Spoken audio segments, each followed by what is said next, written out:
am here to do the devil's work.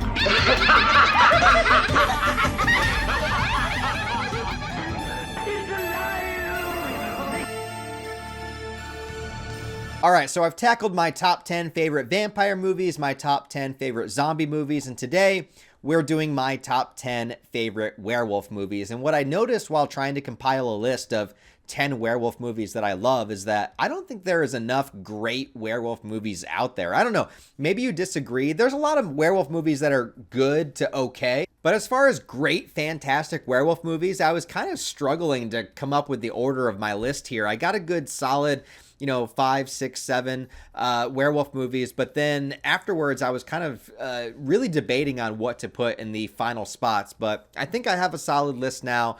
And it also inspired me, maybe I need to write a great werewolf story, so that there can be something else out there to adapt. I don't know if that's possible. I might do that in the future. But until then, let's talk about my 10 favorite werewolf movies. And once again, this is just my own personal list. This is not a list of what I think are objectively the best werewolf movies. These are just my top 10 favorites, and they are going to be all over the place as the werewolf genre tends to be. So I'm going to start with some honorable mentions, and for that, I am going to put the original Werewolf of London, which was the first werewolf Universal monster movie before The Wolfman. So just a good movie to watch and go back and kind of see the origins of werewolf films and where everything started. I'll also put the 2010 Benicio del Toro Wolfman remake. Not great, but I enjoy it a lot. And there are also movies that feature a werewolf that are not werewolf-centric. So I mentioned Underworld in my top 10 favorite vampire movies. Well, there's also werewolves in Underworld, so I guess I would put that up here as well. There's a werewolf in the movie Monster Squad, which features a lot of the classic monster archetypes, and it's an 80s movie with a bunch of kids trying to stop Dracula, Wolfman, Frankenstein, all of those characters. I like the werewolf in that movie. There's also a werewolf sequence in the movie Trick or Treat that I think is really, really good. But none of those are specifically a werewolf movie. They just have werewolves in them. But I enjoy all of those films quite a bit. As for my top 10, officially at number 10, I don't care what anyone has to say about this. I just have to include it because it's such a damn fun movie. I am going to put Teen Wolf. He's a wolf in teen's clothing.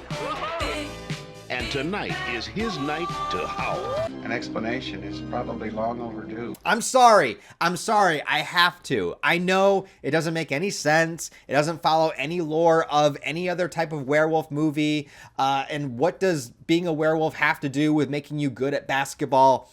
I have no idea. But it's Michael J. Fox in his heyday. He's great in the movie. He's fun. I just enjoy this movie. There's a werewolf that's decked out in sunglasses dancing. Listen, maybe I'm a simple man to please, but there's something about Teen Wolf that I've always found enjoyable. And since it technically counts as a werewolf movie, I got to put it in my top 10. But in the number 9 spot, I'm going to put the movie Silver Bullet. He's out there! I saw him! Which is also a very kind of cheesy movie, but in the best possible way. It's based on a Stephen King story and has all the typical Stephen King cliches. Takes place in a small town in Maine. A bunch of people are gathering together to uncover the mystery of what's going on. You have a looming evil presence in the background with the priest with the eye patch, and you have characters that are very much the underdogs of the story. You have a kid that's in the wheelchair, the silver bullet, the entire film.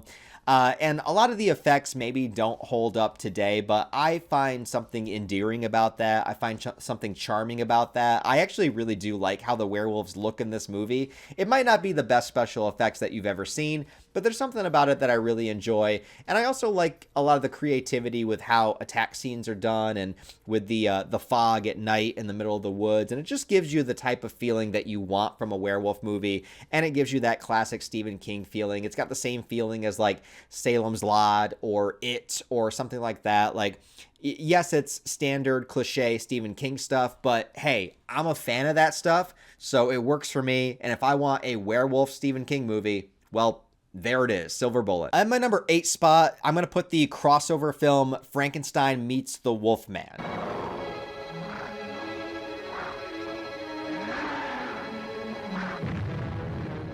So this is the first sequel to the original Wolfman with the character Lawrence Talbot, and this is the first Universal Monster crossover movie, and really the first versus movie. I mean, as far as like these types of characters go, this was the first time that they decided to take the Frankenstein franchise and the Wolfman franchise and throw them together and have two monsters fight each other. They don't fight until the final 5 minutes of the movie, but I think this is a really great continuation for Lawrence Talbot from where he left off at the end of the original Wolfman. He basically goes and searches out Dr. Frankenstein for some sort of answer or cure to the werewolfism that he's experiencing, not realizing that Frankenstein has since died, and he discovers the Frankenstein monster. And even though a lot of the Universal crossover movies after this are not that great, like House of Dracula, House of Frankenstein, I don't really think lived up to what they could have been, but I think this one, Frankenstein Meets the Wolfman, is legitimately a really great Universal monster film. It might not be quite as great as the original Dracula or the original Frankenstein or Wolfman, but it's just a very small step down. Like if the original Wolfman is an S-tier horror film from that era, this one is definitely A-tier for me. I think it's really good. I think it's fun, and I think it's a solid sequel to the Wolfman while also adding in the Frankenstein monster. And I do think it should be appreciated for being the first of its kind, way before Freddy vs. Jason, way before Alien vs. Predator, before Godzilla vs. King Kong. There was Wolfman versus Frankenstein. In my number 7 spot, I am going to put Dog Soldiers. Exactly what is it we're fighting against? Lycanthropes. That's werewolves to you and me.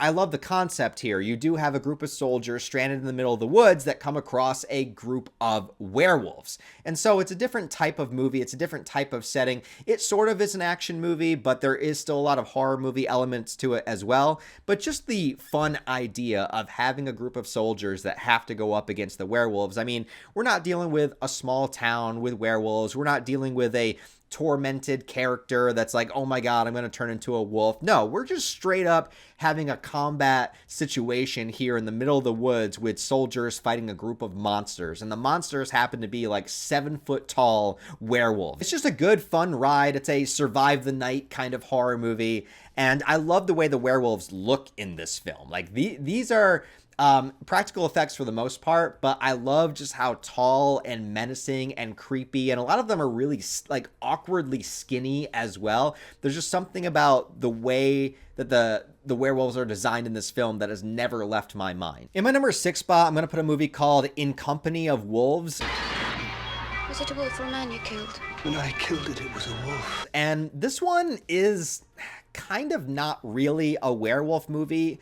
It's more of a fantasy tale, and the werewolfism in the movie is sort of like an allegory for like getting older and your sexual awakening, which is what it is in a lot of different media. But in this movie in particular, it's like not even debatable. Like that's what it is. It's a fantasy tale talking about a girl coming of age, meeting men that want to have sex with her. The men turn into wolves.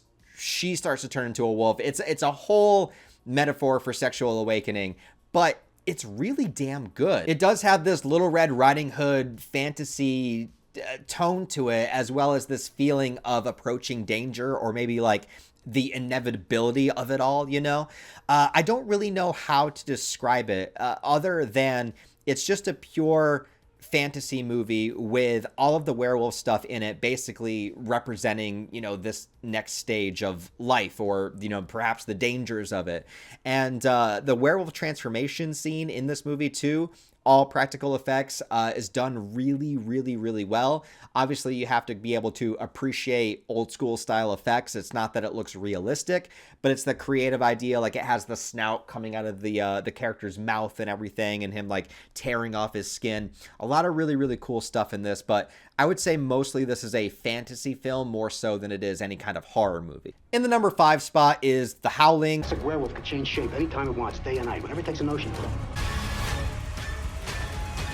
To this resort, and everybody is a fucking werewolf that they need to fend off. This has great practical effects as well. Not as great as its counterpart that came out the same year, we'll talk about later, but still really good effects. And I think that this is just one of those werewolf movies that like it just has to be in your list. Like, The Howling is well known. I know they made a bunch of sequels. I've never seen any of the sequels though, but I will always remember the VHS case of The Howling at the video store because it always scared the shit out of me when I was a kid walking through the horror aisle, and yet every time I would go to the video store, I would just continue to walk through the horror aisle and scare myself with all the various covers. Yeah, it's a fun, good, solid 80s movie. You know, I'd put it up there with, like, on the vampire side, like something like The Lost Boys. Like, it's fun, it's great, good times. Now, my number 4 pick is another one of those guilty pleasure kind of movies. I recognize that this movie objectively is not that great, but I have a ton of fun with it, and that is Cursed. Ever since the other night, things are happening. Things I can't explain. This is the Wes Craven werewolf movie that stars Christina Ricci, who has been my celebrity crush since I was a very wee lad and continues to be as I get older and older.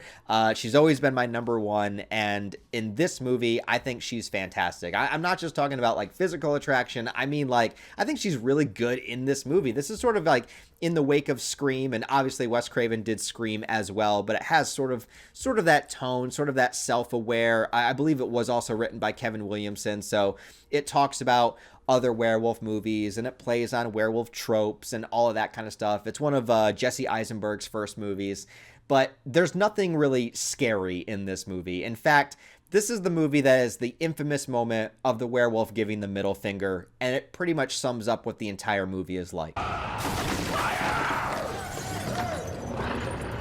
But even all of that considered, I think this movie is incredibly enjoyable. It's one of my all-time favorites. Yes, it's a guilty pleasure. No, I'm not saying it's as good as some of the other movies on this list, but as far as my personal ranking and movies that I enjoy, I do love Cursed. In my number 3 spot is going to be Ginger Snaps. How do you feel? Wicked. This is another coming-of-age werewolf movie, but it's about 2 sisters that are not necessarily the most popular in school or anything, and they're kind of weird, they're kind of awkward, they're into morbid things, and one of them starts to turn into a werewolf. This movie doesn't really have a lot of werewolf moments in it until the very end. Pretty much the movie is her progression into becoming a werewolf, and yes, there's a lot of allegories of, you know, going through experiencing things for the first time as a teenager and growing into adulthood and all of that kind of stuff. But either taken with its themes and messages, or if you just look at it as straight up a girl is starting to turn into a werewolf, and you know, her sister is trying to figure things out and maybe stop this from happening. Maybe she can't. It's inevitable. It's a solid movie that I think has a lot of 80s horror movie appeal to it, even though it came out in the year 2000.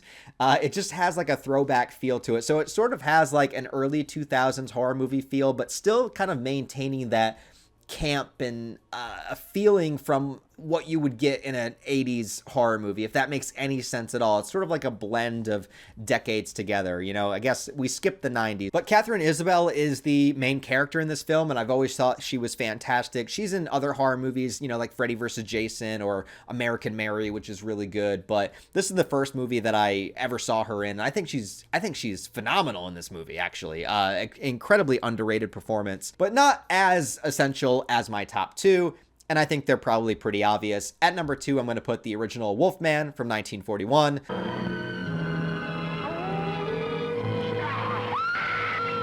Lawrence Talbot is the werewolf character. Like, I don't think any character really carries that burden with them more than Lawrence Talbot. And he does more and more throughout the rest of the sequels, like Frankenstein Meets the Wolfman and everything that I talked about before. But even in the first movie, just the fear, the terror, the confusion, the torment that he feels, it very much is about a man struggling with this thing that happened to him after, you know, he gets bit by a werewolf trying to save somebody. There are obviously things that are very dated in this movie. It came out in 1941, for God's sakes, and I'm not just talking about the black and white, but maybe, you know, how characters act and move in this movie may not necessarily be as appropriate in the year 2025. But just the same, I think that this is a werewolf movie that, if you are a fan of werewolves and werewolf films, is a movie that you must see. Like, there's just no escaping that The Wolfman is one of the best to ever do it. But at number 1, I don't think this is any surprise. I don't think I'm going to catch anybody off guard with this one. You already know what it is. I don't even gotta say it. I don't even have to say it. Yeah, you're right. American Werewolf in London.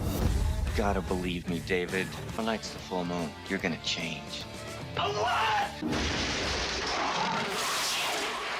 It's the best werewolf movie. It has been the best since it came out, and nothing has ever topped it. The transformation scene, nothing has ever topped it, and I doubt anything ever will. Characters are fun. Characters are engaging to a point where, like, you really feel like they're friends. The opening scene in the bar, fantastic. His best friend coming back from the dead to tell him about the werewolf curse, just iconic. The way that he handles the transformation, and all of a sudden he's just like this suave sexual guy that can bring this nurse home with him, you know. And then of course the werewolf itself, which you don't see a lot in the movie, and I could say that if there's any gripe of the movie, it's probably that the werewolf doesn't have a lot of screen time.